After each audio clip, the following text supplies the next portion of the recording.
So, this HOA treasurer parked her $60,000 BMW in my garage without asking, then fined me $200 for leaving my garage door open overnight.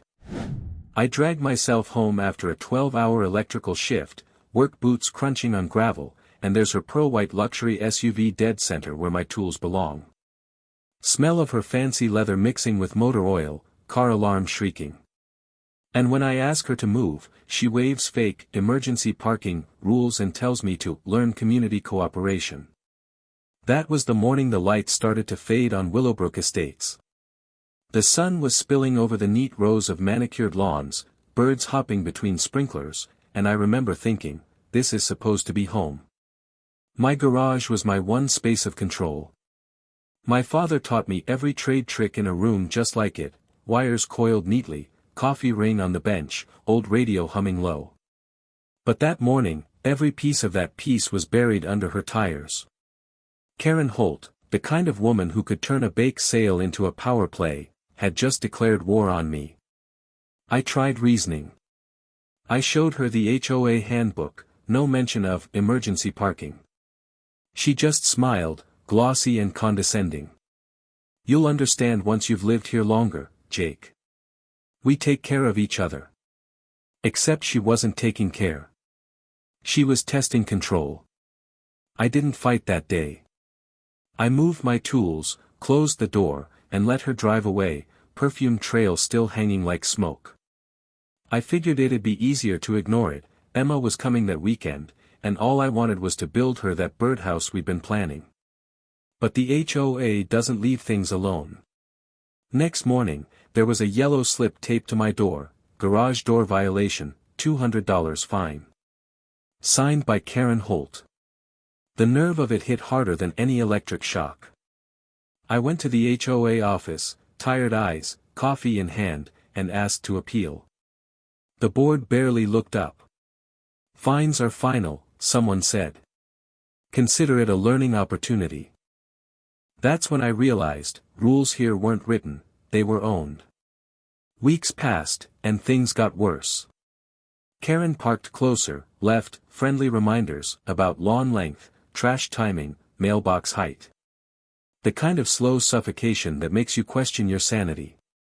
And every morning, I'd walk out under that same soft sunrise, pretending not to notice the whispers, the smirks. But I was noticing. Every fine, every form, every petty note, I kept them. Logged them. Dated them. I didn't know it yet, but I was building something far bigger than a garage workshop. The morning it all changed was the one after our first real fight. She'd blocked my driveway again, and when I knocked on her door, she smiled sweetly and said, maybe next time you'll think twice before questioning the board. I walked back through the early light, air thick with cut grass and arrogance, and made myself a promise right there. If power was all she understood, then power was what I'd take from her. 6 weeks later, I owned her house. And she was sobbing into my voicemail, begging me not to foreclose, while the whole neighborhood watched. But that morning, that quiet, trembling morning, it all started with one locked garage door, one arrogant woman, and one tired man who'd finally had enough. The next few mornings in Willowbrook felt different. The sun still rose soft and gold over the cul-de-sac, but it didn't feel warm anymore. It felt like a spotlight, like someone was watching. Maybe they were. The HOA always seemed to know everything, who trimmed their hedges, who missed a payment, who had attitude. I started noticing Karen's car parked in front of different houses. Always early morning, always with her clipboard. She'd get out, heels clicking on concrete, snapping photos of driveways, siding, fences, anything she could turn into a fine. Some homeowners waved politely, others just shut their curtains. Fear has a way of making neighbors silent. When I'd pull out for my shift, she'd flash that perfect, politician smile. Morning, Jake, she'd say, like nothing ever happened. Morning, I'd reply, jaw tight. But something about her calm bothered me more than her arrogance. It was too certain, too protected. She wasn't just enforcing rules, she was profiting from them. Then, one morning, I saw it, a small detail, easy to miss. Karen's pearl-white BMW had a parking permit sticker with a different lot number than her address. Curious, I checked the HOA's online database. Her name was listed as Assistant Treasurer, not Treasurer. The actual treasurer, a man named Carl Peterson, had resigned 2 months earlier, apparently, due to illness. But neighbors whispered he'd been forced out after budget discrepancies. Budget discrepancies. That was the first crack in her perfect image. I started digging. Between shifts, I'd stop by the county records office. The HOA's financials were technically public, but buried under layers of jargon. Late fees, maintenance charges, reserve funds, all signed by Acting Treasurer Karen Holt. And the strangest thing? Payments from the HOA account were being funneled into a property management LLC registered under her cousin's name. Every morning, I'd sit in my garage, coffee steaming on the workbench, reviewing copies of those records under the soft hum of my desk lamp. Emma's crayon drawings hung beside the wiring charts, the only splash of innocence in a room that now smelled like dust, ink, and revenge slowly brewing. Then came the letter. Notice of intent to foreclose, non-compliance with HOA dues. It was addressed to me. Claiming I hadn't paid 3 months of HOA fees. Except I had the receipts, the bank statements, the digital confirmations. I knew what this was. Retaliation. I went to the HOA meeting that Saturday morning. The community center smelled of burnt coffee and carpet cleaner. Karen sat at the head of the table, pearls gleaming under fluorescent light, surrounded by board members who looked more like puppets than people. "Jake," she said, smiling like a shark, "you've been quite active lately. Is there something you'd like to discuss?" "Yeah," I said, dropping a folder on the table. "Why is HOA money paying your cousin's mortgage company?" The room went still. The clock on the wall ticked louder than any voice. Her expression didn't break, but her knuckles whitened on the chair. "Accusations without context can be dangerous," she said smoothly. "I'd hate for you to find yourself in more financial trouble." That's when I realized the depth of her game. She wasn't just power-hungry, she was corrupt. And she had the whole board wrapped around her finger. I left that meeting calm on the outside, burning inside. Outside, the morning light was sharp, reflecting off her car windshield like a flashbulb. She waved as I walked past, that same smug little wave that had started it all. But I'd stopped being angry. Anger was noisy. I needed to be quiet. Calculated. So that morning, I went home, locked the garage door behind me, this time on purpose, and opened a new file on my laptop labeled Operation Wirecut. Because if she thought she could manipulate power. The mornings in Willowbrook had become eerily quiet. Too quiet. Sprinklers hissed, birds chirped, and beneath it all, you could feel the static of something about to break.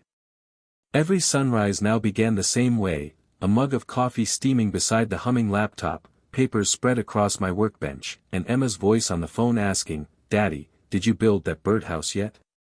"Almost, sweetheart," I'd say, forcing a smile she couldn't see. "Just a few more screws." But the screws I was tightening weren't for wood. They were for her trap. I'd learned one thing from years on the job: power isn't just electricity, it's flow. Whoever controls the lines, controls the light. And Karen Holt had too many lines running through Willowbrook: fake invoices, secret accounts, backdoor votes. I didn't need to confront her anymore. I just needed to make her system collapse under its own wiring. So I started slow. First, I contacted the county's compliance division, anonymously. Sent them a packet of concerned resident evidence about misused HOA funds. Then I sent copies to the homeowners themselves, not directly, but slipped into their mailboxes during early morning walks. Just enough to spark suspicion. Within a week, whispers started spreading across driveways. "Did you see the charges? Karen's name is on everything. She's been double billing us for landscaping." And like any good current, gossip travels fast. But I wasn't done. I wanted proof, undeniable, signed, and time-stamped. So one foggy morning, I waited outside the HOA office before dawn. Karen's BMW pulled up right on schedule, headlights slicing through the mist. She stepped out, heels clicking on the pavement, talking on her phone. Yes, just transfer it to the management account. No, they won't check. Her voice. Her words. Her mistake. I recorded everything. By 7 a.m., the sun broke through the fog, painting the world gold, but all I could feel was cold. Because the truth wasn't just corruption. It was betrayal. These were neighbors, retirees, young couples, single parents, people who trusted her to protect their homes. And she'd been quietly bleeding them dry. That morning, I drove straight to the courthouse and filed a formal complaint, under my name. No more hiding. No more fear. 2 days later, she struck back. My mailbox overflowed with fines, overgrown grass, cracked sidewalk, unapproved paint color. They even cited my garage door color. At dawn, she stood in her driveway, sipping coffee, watching me collect the papers like she'd already won. But she didn't know that the county auditor had already opened an investigation. Or that the HOA board's next meeting, scheduled for Saturday, would include a mandatory attendance notice for all members. Friday night, I barely slept. The garage light stayed on until sunrise, files stacked, photos printed, voice recordings labeled. When the first rays hit the driveway, I looked out and whispered to myself, today's the day. That morning, Willowbrook felt alive again, but not peaceful. More like a fuse, waiting for someone to strike the match. At 9 a.m., I walked into the HOA hall carrying a folder that could burn the whole system down. Karen sat at the head of the table, pearls in place, smile weaponized. Mr. Morrison, she said sweetly, you've been quite the distraction lately. I smiled back. Not as much as I'm about to be. The meeting began. She started her usual routine, budgets, community updates, false charm, until I placed my folder in the center of the table. Inside, signed transfer documents, recordings, and county subpoenas. For the first time, her smile cracked. The room went silent except for the sound of papers flipping and someone's coffee cup rattling against the table. Outside, the morning wind rustled the flags. Inside, her empire started to crumble. But I didn't want her arrested, not yet. That was too easy. Too quick. I wanted her to feel the collapse. So I kept my final card hidden, the one that would make her beg. And when she did, it wouldn't be in that boardroom. It would be in my garage. Morning came soft and gold again, the kind of light that fools you into thinking everything's peaceful. But beneath it, Willowbrook buzzed like a live wire. The HOA meeting had ended in chaos. Karen left pale-faced, clutching her pearls like they were rosary beads, whispering to board members who suddenly avoided her gaze. The county investigators had already taken copies of the files, and within 24 hours, her Management LLC account was frozen. But that wasn't the end, that was the beginning. The trap I'd built wasn't just legal. It was personal. See, the same way she'd invaded my space, parked her car in my garage, fined me for existing, I wanted her to understand what it felt like to be trapped in a place you thought you controlled. So I waited. Watched. By Friday morning, word had spread through the whole neighborhood. Her house lights were off. Her husband had left town, on business. She'd been calling emergency HOA meetings that no one attended. The Queen had lost her court. That's when I sent the email. It was short, polite, professional, just the way she liked things. Karen, I believe you've left some of your documents in my garage after our last inspection. You're welcome to stop by any time before noon to retrieve them. At 11:47 a.m., her BMW rolled into my driveway. The same one that had once taken my parking space, my peace, my dignity. She stepped out, sunglasses on, pretending confidence she no longer had. "Let's make this quick," she said. "Sure," I replied, leading her toward the garage door. The sunlight caught the metal handle, gleaming like a trigger. I opened it slowly, revealing the room she once claimed as community property. But now, it was something else entirely. Every wall was covered, photos of her fake invoices, bank statements, screenshots of emails, printed HOA bylaws with her signatures in red ink. The air smelled of coffee, dust, and the faint scent of engine oil. She froze. "What is this?" "Proof," I said simply. "Of everything you did. Every lie you told. Every dollar you stole." Her mask cracked then, just for a second. The confident tone vanished, replaced by something human. "Jake, listen, we can work this out. You don't have to ruin me." I leaned against the workbench, the same one I'd built for Emma's birdhouse. "You ruined yourself," I said quietly. "I just flipped the switch." She stepped closer, voice trembling now. "If this goes public, I'll lose everything. Please." Funny thing, 2 months ago, she'd said almost the same word to me. "Please understand the rules." Now it was her turn to beg for mercy from the same rules she wrote. I reached into my pocket, pulled out my phone, and hit play. Her own voice filled the garage. "Just transfer it to the management account." "No, they won't check." She shut her eyes. "What do you want, Jake?" I pointed to the table. On it sat a single sheet of paper, her HOA resignation, pre-filled, notarized, ready to sign. Beside it, a property deed transfer form. "You're going to sign both," I said. "The first one hands over the HOA to the homeowners. The second one transfers your property to cover the money you stole." Her mouth fell open. "You can't do that. You can't steal from 73 families and expect to keep your house either." Silence filled the room. Then, the soft scratch of a pen. Her hand shook as she signed. When she finished, I walked to the garage door, turned the lock, and said quietly, "You remember the first time you parked here?" She looked up, eyes red. "I do," I continued. "You said I needed to learn community cooperation. Well, this is me cooperating." I opened the door, letting sunlight flood in. She stepped out wordlessly, papers clutched to her chest. And just like that, the treasurer who once owned everyone's mornings walked back into hers, stripped of every ounce of power she'd stolen. As her car disappeared down the street, I stood in the doorway, breathing in the clean air of freedom. For the first time in months, Willowbrook felt quiet, not heavy, but healing. I didn't know what tomorrow would bring, investigations, headlines, maybe lawsuits, but that morning, for the first time in years, I felt at peace. The garage light flickered once, then steadied, a quiet pulse, like a heart finally beating right again.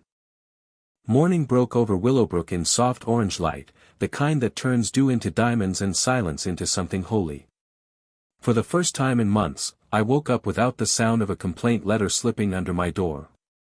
Just the distant hum of sprinklers, the coo of a mourning dove, and Emma's laughter echoing down the hall.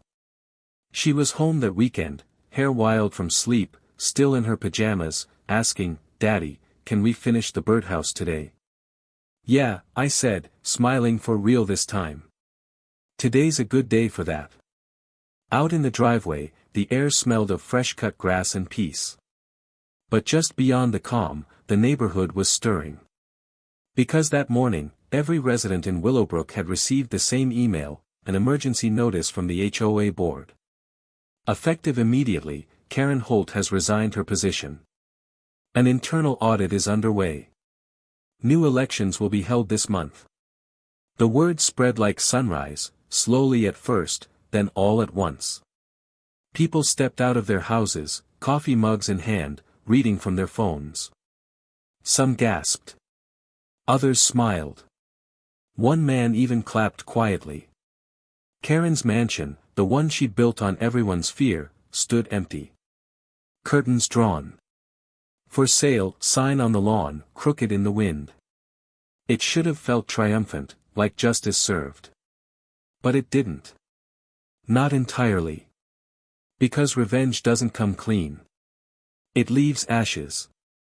I thought about the first day I met her, how confident she looked, clipboard in hand, pretending she owned every inch of this street.